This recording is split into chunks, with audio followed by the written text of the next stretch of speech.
¿Entendés que, digamos, esto de entrada ya es defectuoso? Hay números y ahora lo vamos a conversar. Micaela Fernández es de Fundar, economista, gracias por estar acá, porque hacemos mucha mención a números que lamentablemente son históricos a la negativa, ¿no? Quiero decir, presupuesto universitario histórico por lo bajo que está haciendo para los valores actuales, salario, ¿no? Una caída del poder adquisitivo histórica también, lamentablemente. Es como que estamos topándonos con números y cifras históricas en lo negativo en nuestro país en este momento.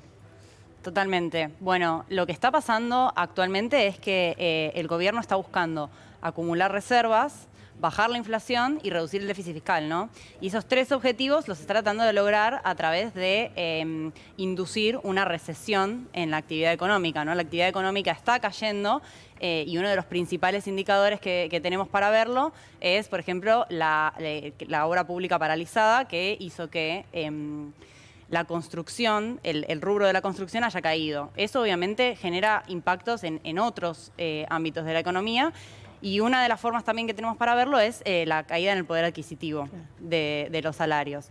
Que obviamente si pensamos en cómo está logrando bajar la inflación, que pasó de un 25% en diciembre a un 11% en marzo, que efectivamente lo está logrando en ese sentido, si nosotros vemos mes a mes, cabe preguntarse cómo lo está logrando, ¿no? Y entonces principalmente lo que vemos ahí es que hay un ancla salarial que está funcionando, el ancla de los ingresos de la población, y también un ancla cambiaria, después de la devaluación del 120% en diciembre. Ahora, yo lo que te pregunto es lo siguiente, digamos, ¿cómo puede ser de que vos tengas un aumento de 400% en las tarifas, a menos que no se haya visto reflejado todavía, y en realidad se hable de una inflación del 10%? Es ilógico. No te cierra por ningún lado ese número. Bueno, las tarifas claramente van a impactar en el próximo mes y también en los siguientes, porque como vos decís, hay aumentos. Obviamente que el aumento depende de en qué escala vos te encuentres, depende del tipo de consumidor, ¿no? Hay gente que va a tener aumentos del 100%, otras personas del 300%, pero también impacta directamente en el índice de precios. Indirectamente, ¿no? Porque digo, los comercios, la industria utiliza las tarifas. Lo vimos con un panadero recién que decía que pagaba 200.000 pesos y si le aumentan un 400% el grado, paga 1 millón. Bueno, ahí se ve muy claramente como es el aumento nominal, ¿no? También hay que ver después cuánto es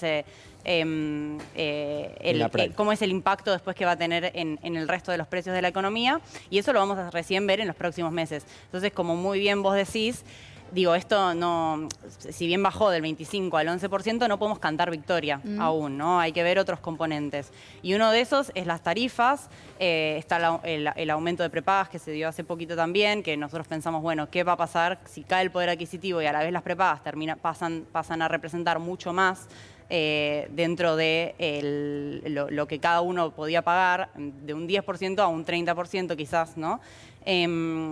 ¿Cómo va a terminar repercutiendo en el resto de los precios?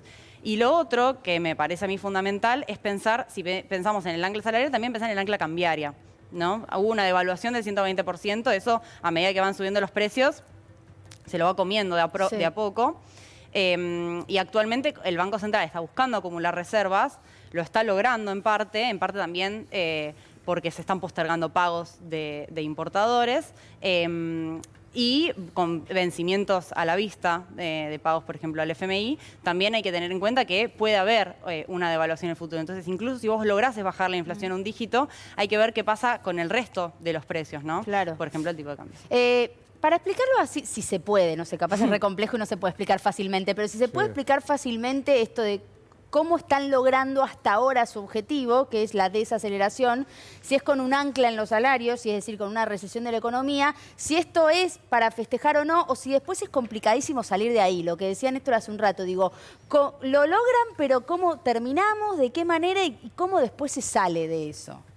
Bueno, la pregunta es buenísima porque responde un poco a que no importa tanto si bajás la inflación, que obviamente es un objetivo deseable porque, digo, afectó siempre el crecimiento, afecta la distribución del ingreso, es importante bajar la inflación, pero también importa cómo la logras bajar. Y lo que vemos que hasta ahora el gobierno buscó bajarla a toda costa. digamos, ¿no? Entonces cae la actividad, cayó la recesión, trajo la recesión, pero también lo logró a través de una caída del consumo, ¿no?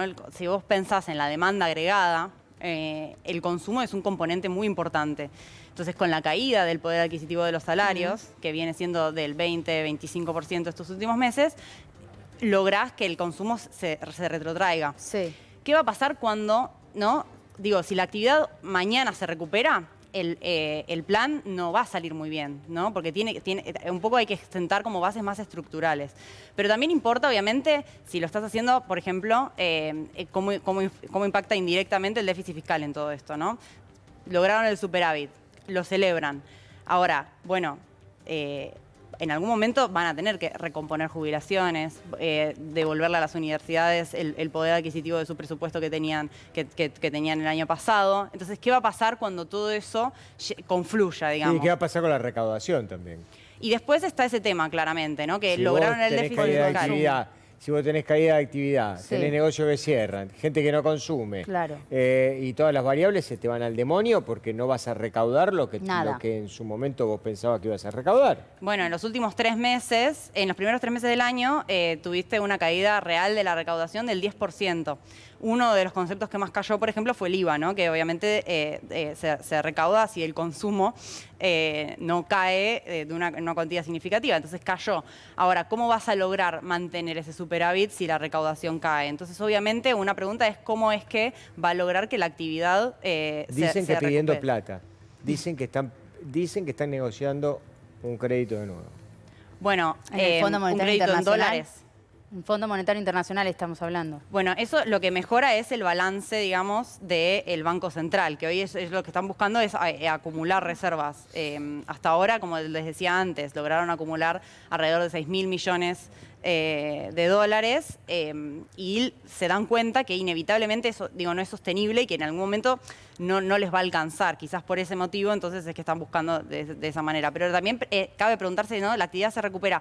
¿En qué lugar vas a tener el salario en esa recuperación? ¿Qué lugar vas a tener qué rol vas a tener la salud, la educación? De hambre. Micaela, me parece muy importante, chicos, remarcar esto y para llevarlo al llano, ¿no? A la gente común que está escuchando. Vos decís que lo que le importa al gobierno es bajar la inflación a cualquier precio y una de las cosas es el que bajó el consumo. Cuando vos decís a cualquier precio, me parece importante remarcar lo que vive la gente común de la clase media, ¿no? De empresas multinacionales que convocaron a retiros voluntarios, que la gente consume menos porque si no, no puede. Llena, vos vas a un mayorista y ya no compran el pack completo, siguen comprando, no compran el bulto, sino siguen comprando los elementos. No ves ningún chango rebalsado ni un matrimonio que cada uno lleve un chango en el supermercado como pasaba tiempo atrás. A eso te referís, ¿no? También a la necesidad de la gente de tener que consumir menos porque no tiene ingresos o porque si tuvo una indemnización la tiene que cuidar. Sí, no, o sea, hay personas que, digamos, perdieron el ingreso si es que las despidieron, ¿no? Después, obviamente, vos tenés caída del salario, entonces esa caída que vos tenés en tu poder adquisitivo la tratás de compensar. Por ejemplo, desahorrando, ¿no? No ahorrando lo mismo que ahorraste en diciembre, no ahorrándolo en enero, en febrero o en marzo. Tal cual. Y obviamente dejando de consumir, si ibas al mayorista y comprabas, no sé, 30 productos, pasás a comprar 20, ¿no? Entonces como que la gente va intentando acomodarse a esta coyuntura, pero lo importante es eso, ¿no? Como cuánto va a durar este periodo. Y también cabe preguntarse si esta era la mejor forma de hacerlo, Claro. ¿no? O sea, si este era inevitablemente el camino que había que tomar. Nosotros pensamos que luego de la devaluación que aconteció en diciembre, tuviste un traspaso a precios muy importante, ¿no? Que bueno, fue pegando de a poquito, primero en diciembre, primero en enero.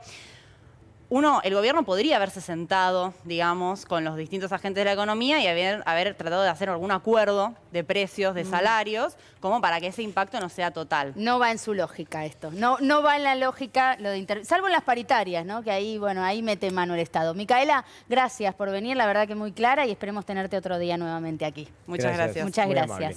Bueno, te voy a